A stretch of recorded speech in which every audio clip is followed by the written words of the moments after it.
सीता माता के बारे में 10 रहस्य जिसे महिलाओं को जानना बेहद जरूरी है। जय श्री सीताराम दोस्तों, स्वागत है आज फिर से एक नई ज्ञानवर्धक मोटिवेशनल वीडियो में। तो दोस्तों, सुनने से पहले आप कहीं शांत जगह पर बैठ जाएं और वीडियो अच्छी लगे तो एक लाइक जरूर करें। तो चलिए शुरू किया जाए। पौराणिक काल में ऐसी कई महिलाएं हुई हैं जिन्हें हम आदर्श और उत्तम चरित्र की महिलाएं मानते हैं, लेकिन उनमें से सर्वोत्तम है माता सीता। जैसे श्री राम को पुरुषों में उत्तम पुरुषोत्तम कहा गया है, उसी तरह माता सीता भी महिलाओं में सबसे उत्तम है। इसके कई कारण हैं। आओ जानते हैं सीता माता के बारे में 10 रहस्य। धर्मशास्त्रों में ऐसी ही अनेक गृहस्थ और पतिव्रता स्त्रियों के बारे में लिखा गया है, जो आज भी हर नारी के लिए आदर्श और प्रेरणा है। अनेक लोग माता सीता के जीवन को संघर्ष से भरा भी मानते हैं, लेकिन असल में उनके ऐसे ही जीवन में हर कामकाजी या गृहस्थ स्त्री के लिए बेहतर और संतुलित जीवन के अनमोल सूत्र छुपे हैं। कौन है सीता के माता पिता? देवी सीता मिथिला के राजा जनक की ज्येष्ठ पुत्री थीं, इसलिए उन्हें जानकी भी कहा जाता है। वाल्मीकि रामायण के अनुसार एक बार मिथिला में पड़े भयंकर सूखे से राजा जनक बेहद परेशान हो गए थे। तब इस समस्या से छुटकारा पाने के लिए उन्हें एक ऋषि ने यज्ञ करने और धरती पर हल चलाने का सुझाव दिया। उस ऋषि के सुझाव पर राजा जनक ने यज्ञ करवाया और उसके बाद राजा जनक धरती जोतने लगे। तभी उन्हें धरती में से सोने की डलिया में मिट्टी में लिपटी हुई एक सुंदर कन्या मिली। उस कन्या को हाथों में लेकर राजा जनक ने उसे सीता नाम दिया और उसे अपनी पुत्री के रूप में अपना लिया। यह रहस्य आज भी बरकरार है कि सीता के माता पिता कौन हैं। अब आप देखिए कि ऐसी महिला जिसे अपने माता पिता के बारे में कुछ भी नहीं पता है, वह राजमहल में पली थी। इस देश में ऐसी कई बालिकाएं हैं जिन्हें उनके माता पिता मंदिर की देहली, अस्पताल के बाहर या कचरे के ढेर पर छोड़कर चले गए हैं। ऐसी बालिकाओं को अनाथ आश्रम में जगह मिलती है या भाग्यवश वे किसी अच्छे घर की बेटी बन जाती है। लेकिन सैकड़ों ऐसी भी हैं जो कि सड़क पर अकेली ही भटक रही हैं। उन सभी महिलाओं को माता सीता की ओर देखना चाहिए और हौसला रखना चाहिए। राम सीता का विवाह, यदि मन में श्रेष्ठ के चयन की दृढ़ इच्छा है तो निश्चित ही ऐसा ही होगा। सीता स्वयंवर तो सिर्फ एक नाटक था। असल में सीता ने राम और राम ने सीता को पहले ही चुन लिया था। मार्गशीर्ष अगहन मास की शुक्ल पक्ष की पंचमी को भगवान श्री राम तथा जनकपुत्री जानकी सीता का विवाह हुआ था। तभी से इस पंचमी को विवाह पंचमी पर्व के रूप में मनाया जाता है। निश्चित ही आज के दौर में किसी पुरुष में राम ढूंढना मुश्किल है, लेकिन इतना भी मुश्किल नहीं। एक पत्नी व्रत धर्म का जो पालन करे और 7 वचनों को जो गंभीरता से ले, उसी से विवाह करना चाहिए। महिलाओं को विवाह तो ऐसे ही व्यक्ति से करना चाहिए जो कि थोड़े बहुत संस्कारों का पालन करता हो और निर्व्यसनी हो। यदि महिला आदर्श पुरुष की बजाय मॉडर्न पुरुष का चयन कर रही है तो यह रिस्क तो है ही, साथ ही वह समाज में नए प्रचलन को जन्म दे देगी। हो सकता है कि तब जिंदगी एक समझौता बन जाए। असाधारण पतिव्रता। यह बहुत ही आश्चर्य है कि वनवास श्री राम को मिला, लेकिन माता सीता भी उनके साथ महलों के सारे सुख, धन और वैभव को छोड़कर चल दी, सिर्फ इसलिए कि उन्हें अपने पतिव्रत धर्म को निभाना था। इसलिए भी कि उन्होंने 7 वचन साथ में पढ़े थे। उस काल में वन बहुत ही भयानक हुआ करता था। वहां रहना भी बहुत कठिन था, लेकिन माता सीता ने राम के साथ ही रहना स्वीकार किया।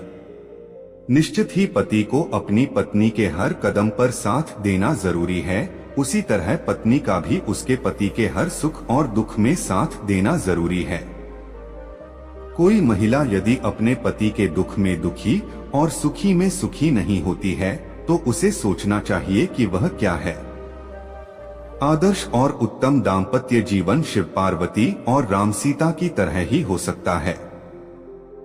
4. सिर्फ गृहिणी नहीं कामकाजी भी। माता सीता सिर्फ गृहिणी ही नहीं थीं, अर्थात घर में रहकर रोटी बनाना या घर के ही कामकाज देखना। वे प्रभु श्री राम के हर कार्य में हाथ बंटाती थीं। इस तरह वे एक कामकाजी महिला भी थीं। श्री राम जहाँ रुकते थे वहाँ वे 3 लोगों के रहने के लिए एक कुटिया बनाते, खुद के कपड़े बनाते, जलाने की लकड़ियां इकट्ठी करते और खाने के लिए कंदमूल तोड़ते थे। उक्त सभी कार्यों में लक्ष्मण सहित माता सीता उनका साथ देती थीं। 5. सीता का साहस। माता सीता का जब रावण ने अपहरण कर लिया और उन्हें अशोक वाटिका में रखा, तब इस कठिन परिस्थिति में उन्होंने शील, सहनशीलता, साहस और धर्म का पालन किया। इस दौरान रावण ने उन्हें साम, दाम, दंड और भेद तरह की नीति से अपनी ओर झुकाने का प्रयास किया, लेकिन माता सीता नहीं झुकी, क्योंकि उनको रावण की ताकत और वैभव के आगे अपने पति श्री राम और उनकी शक्ति के प्रति पूरा विश्वास था। लंकाधिपति रावण ने अपहरण करके 2 वर्ष तक माता सीता को अपनी कैद में रखा था। इस कैद में माता सीता एक वाटिका की गुफा में राक्षसनियों के पहरे में रहती थीं। 6. सीता का विश्वास। हनुमान जब लंका में अशोक वाटिका पहुँचे तो वे भगवान श्री राम की जो अंगूठी लाए थे वह सीता को दी। सीता माता बहुत खुश हुई। उन्होंने अपने कष्ट को व्यक्त किया और आशंका और निराशा भी जताई कि इतना विलंब कैसे हो गया राम को आने में। नाथ कहीं भूल तो नहीं गए मुझे। सीता के मन की ऐसी स्थिति जानकर हनुमान ने कहा कि राम को आने में थोड़ा विलंब हो रहा है माता, यदि आपको लग रहा है कि वे समुद्र पार कर पाएंगे या नहीं, तो मैं आज ही आपको लेकर राम जी के पास चलता हूँ। हनुमान जी ने उन्हें अपनी शक्ति का भरोसा और परिचय दिया। सीता हनुमान जी की शक्ति को देखकर आश्वस्त हो गईं और समझ गईं कि यह वानर तत्क्षण ही मुझे राम के पास ले जा सकता है।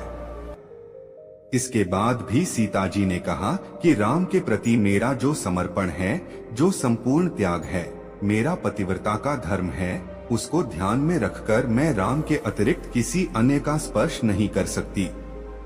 अब राम यहाँ आए, रावण का वध करें, जो उसके लोग हैं उनको मारें और हमें लेकर जाएं। राम जी ही मुझे मान मर्यादा के साथ लेकर जाएं, यही उचित होगा। 7. मायावी सीता। माना जाता है कि रण क्षेत्र में वानर सेना तथा राम लक्ष्मण में भय और निराशा फैलाने के लिए रावण के पुत्र मेघनाद ने अपनी शक्ति से एक मायावी सीता की रचना की, जो सीता की भांति ही नजर आ रही थी। मेघनाद ने उस मायावी सीता को अपने रथ के सामने बैठाकर रण क्षेत्र में घुमाना प्रारंभ किया। वानरों ने उसे सीता समझकर प्रहार नहीं किया। बाद में मेघनाद ने मायावी सीता के बालों को पकड़कर खींचा तथा सभी के सामने उसने उसके 2 टुकड़े कर दिए। यह दृश्य देखकर वानर सेना में निराशा फैल गई। सभी सोचने लगे कि जिस सीता के लिए युद्ध कर रहे हैं वे तो मारी गई हैं। अब युद्ध करने का क्या फायदा। राम ने सीता की मृत्यु का समाचार सुना तो वे भी अचेत हो गए। चारों ओर फैला खून देखकर सब लोग शोकाकुल हो उठे।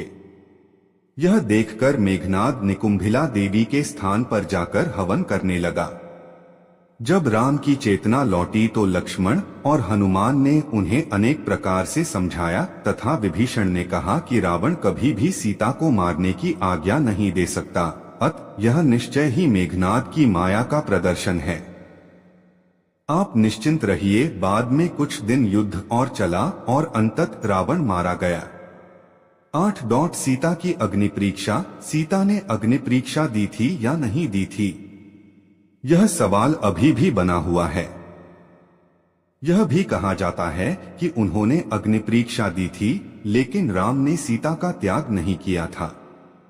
जिस सीता के बिना राम एक पल भी रह नहीं सकते और जिसके लिए उन्होंने सबसे बड़ा युद्ध लड़ा, उसे वे किसी व्यक्ति और समाज के कहने पर क्या छोड़ सकते हैं। राम जब सीता को रावण के पास से छुड़वाकर अयोध्या ले आए तो उनके राज्याभिषेक के कुछ समय बाद मंत्रियों और दुर्मुख नामक एक गुप्तचर के मुंह से राम ने जाना कि प्रजाजन सीता की पवित्रता के विषय में संदिग्ध है। अतः सीता और राम को लेकर अनेक मनमानी बातें बनाई जा रही हैं। उस वक्त सीता गर्भवती थी। राम और अन्य से सीता से कहा कि समाज में बातें बनाई जा रही हैं। सभी कहते हैं कि अग्नि परीक्षा देगा पड़ेगी। माना जाता है कि राम और समाज द्वारा संदेह किए जाने के कारण सीता ने ग्लानि, अपमान और दुख से विचलित होकर चिता तैयार करने की आज्ञा दी। सीता ने यह कहा, यद्यपि मन, वचन और कर्म से मैंने सदैव राम को ही स्मरण किया है, तथा रावण जिस शरीर को उठाकर ले गया था वह अवश्य था। तब अग्निदेव मेरी रक्षा करें। और फिर सीता माता ने जलती हुई चिता में प्रवेश किया। अग्निदेव ने प्रत्यक्ष रूप धारण करके सीता को गोद में उठाकर राम के सम्मुख प्रस्तुत करते हुए कहा कि वे हर प्रकार से पवित्र हैं। इस अग्नि परीक्षा के बाद भी जन समुदाय में तरह तरह की बातें बनाई जाने लगी। तब राम के समक्ष फिर से धर्म संकट उत्पन्न हो गया।